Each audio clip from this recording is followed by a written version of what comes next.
একজন কিশোর, বয়স মাত্র 15, খেলাধুলা ভালোবাসে, বন্ধু-বান্ধবের সাথে সময় কাটাতে ভালোবাসে। কিন্তু একই সাথে তার হৃদয় পূর্ণ ছিল প্রার্থনা, আত্মত্যাগ ও খ্রিস্টের প্রেমে। তিনি হলেন সাধু ডমিনিক সাবিও।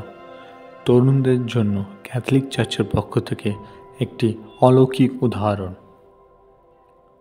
দ্বিতীয় ভ্যাটিকান কাউন্সিল অনুযায়ী লুমেন জেন্সুম, পবিত্র আত্মা সকলের জন্য, বয়স, পেশা, পরিস্থিতি নির্বিশেষে। ডমিনিক সাবিও এই সত্যের জীবন্ত উদাহরণ।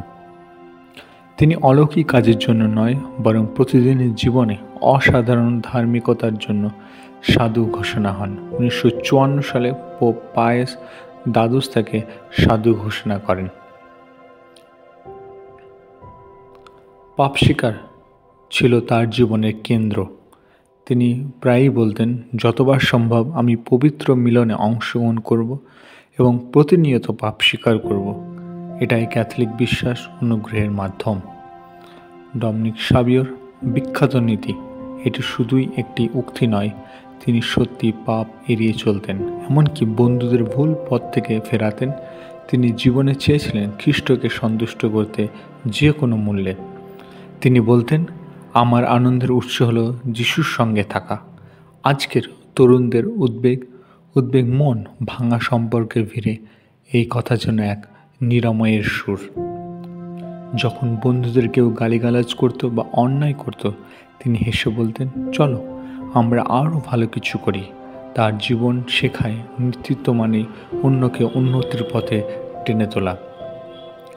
সামাজিক মাধ্যম, ট্রেন্ড বা বন্ধুদের চাপে পড়ে অনেক তরুণ নিজের পথ হারিয়ে ফেলে। ডমিনিক দেখিয়েছেন একজন কিশোর নিজের মূল্যবোধে অবিচল থেকে চারপাশে আলোর মতো ছড়াতে পারে। আজকের সময়ে যেখানে মিনিটে মিনিটে মনোযোগ ছুটে যায়, যেখানে ডমিনিকের মতো দৃঢ় ফোকাস, প্রার্থনার অভ্যাস, সময় ব্যবস্থাপনা তরুণদের জন্য এক বাস্তব শিক্ষা। সে বড় কোনো পদে ছিল না, ধনীও ছিল না, কিন্তু প্রতিটি ছোট কাজকে খ্রিস্টকে ভালোবাসা দিয়ে সে সাধু হলো। এটি শিক্ষায়, খেলায়, বন্ধুদের সাথে আচরণের প্রতিফলিত হয়। ডমিনিক সাবিও প্রমাণ করেছেন, পবিত্র আত্মা শুধু গির্জার ভিতরে নয়, স্কুল, খেলার মাঠ, পরিবার, প্রতিটি স্থানে সম্ভব। তার জীবনের মাধ্যমে আমরা দেখতে পাই কিভাবে একজন কিশোর খ্রিস্টের আলো বহন করতে পারে, কিভাবে সহজ জীবনে অসাধারণ ঈশ্বরের প্রেম গড়ে ওঠে।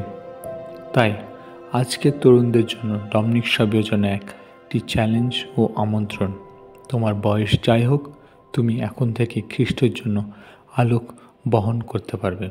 সকলকে জানাই সাধু ডমিনিক সাবিওর পর্বদিনের প্রীতি ও শুভেচ্ছা। সকলে ভালো থাকবেন এবং আমার তরুণ ভাই বোনদের জন্য আমার একটাই আকাঙ্ক্ষা এবং উদ্দেশ্য যে আমরাও সবাই যেন এই ডমিনিক সাবিওর পথে পরিচালিত হয়ে খ্রিস্টের সঙ্গে আরও দৃঢ়ভাবে সম্পর্ক গড়ে তুলতে পারি এবং খ্রিস্টের জীবনে আরও দৃঢ় হতে পারি। সকলে ভালো থাকবেন।